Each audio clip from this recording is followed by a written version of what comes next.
how to separate your status and worth from your work.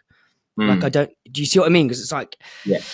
I don't know how to do that. And it's, and then this book's maybe been thinking a lot, mate. I've been doing a lot of walks. I'm thinking, is my only identity this fucking podcast? Is this it's these deeper questions, but how did you navigate that?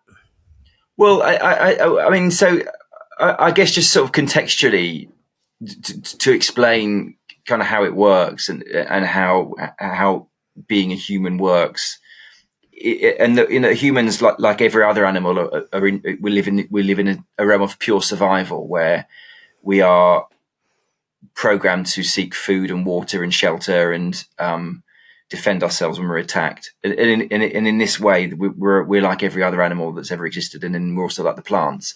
We're not particularly special. But what makes us special is that we also live in this story world.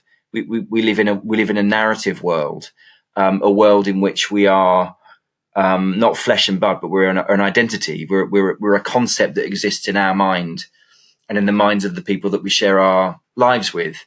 And that's our identity. And for human beings, your identity is pretty much everything. I mean, once you've taken care of survival, our identity is the most valuable thing we own. Our identity is worth more than gold. I mean, our identity is worth more than life. People kill themselves when their identity is destroyed. People kill themselves when their identity is starved of its essential nutrients, which is basically connection to other people and status in the world. So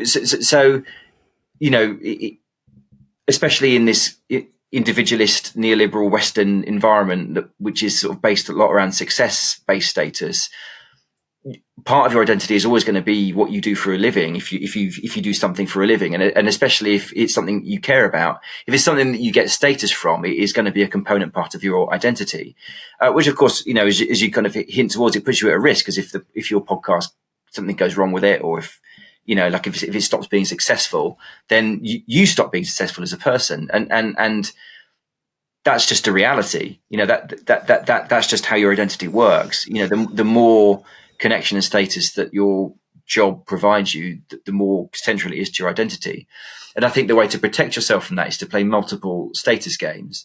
So to have more than one important source of status in your life. Now, you're a young man at your age. I don't know if I would even recommend that too strongly, because I think in your 20s and 30s, you're building the rest of your life. If you nail it in your 20s and 30s, your 40s and 50s and 60s are going to be much easier, because by the time you're 40, you'll be someone in the world, even more than you are now. So I would say that you're probably doing it all right at the moment. You've got a successful podcast. You're making a success of it. You're learning how to do something. So, but I think is when you hit 40 and 50, that's when you need to start hedging. You need to start playing different status games. So that would be my recommendation. You need to have sort of multiple parts of your identity rather than just one. Because we talked about, you were saying like a big part of my status and identity is Will Storr, the writer. What are some of the other games you've put in place to kind of detach or put all your eggs in the Will Storr writer basket, if that makes sense? I mean, the big one is I joined the Samaritans. So like I volunteer for the Samaritans now. The charity, the crisis hotline. So people who phone up when they're in distress, they're often suicidal. So that's the major thing I did. I realized that I'm just playing these success games, and there's no, the other big way that humans earn status with success and competence, but also with virtue, with offering something virtuous to the world. So I thought I should try and play a virtue game too. So I joined the Samaritans a couple of years ago, and yeah, so that's now become another part of my identity. That's something, when I'm at the Samaritans, I'm not a writer. I don't feel like a writer. I feel like a different version of me. So that's something else that I do, which has now become a big part of my life. I mean, you have to do sort of 4 hours a week minimum at the Samaritans. So it's a big investment of time. Is there anything else you do? Because I'm just thinking, people listening to this who basically see their brand or their business as them, to the point where, as we said, it becomes corruptive or unhealthy. That ambition. Is there anything else you've implemented? Well, I think the other thing, the other important thing is connection. I mean, I've written a whole book about status, but equally important is that we feel connected to other people. And actually, that's surprisingly what I've found also with Samaritans. When you're on a call with somebody, there are lots of strict rules in place. You're not allowed to talk about yourself. They call it self-disclosure. You're there for the call and not for you. So you're allowed to tell them your name, but that's about, if you want to, but that's about it. But even despite that, I find that you have these extremely profound conversations with people. You're there by their side, really going into their kind of story world at some of the worst points in their life. And before I joined the Samaritans, despite the fact I'm happily married, I felt quite lonely. I didn't have much of a social life, and I don't feel lonely anymore. When I've had a shift, I feel connected. I feel connected into the human world in some sort of profound and important way.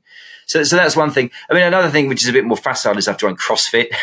So and again, I found that is that was partly just for vanity because when you get to my age, you start getting a middle-aged spread, and it just horrifies me. So I just didn't want that. But again, I found that the unexpected gift of CrossFit.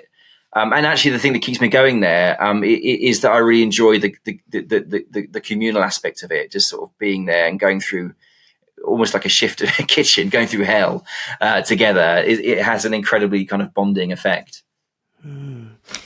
Yeah, I think it's what I love what you said there is there can be, I think I don't know what I've listened to a lot of your podcasts, mate, but there's one when you said there's almost infinite status games, which is really reassuring for type A neurotic hyper ambitious people, is you can create either something deep and meaningful, i.e. the Samaritans, or something kind of, which I still think is pretty profound, is the is the CrossFit. But any kind of connection, I think a lot of people now are kind of joining these running clubs, but there are these other games you can play that isn't your main thing.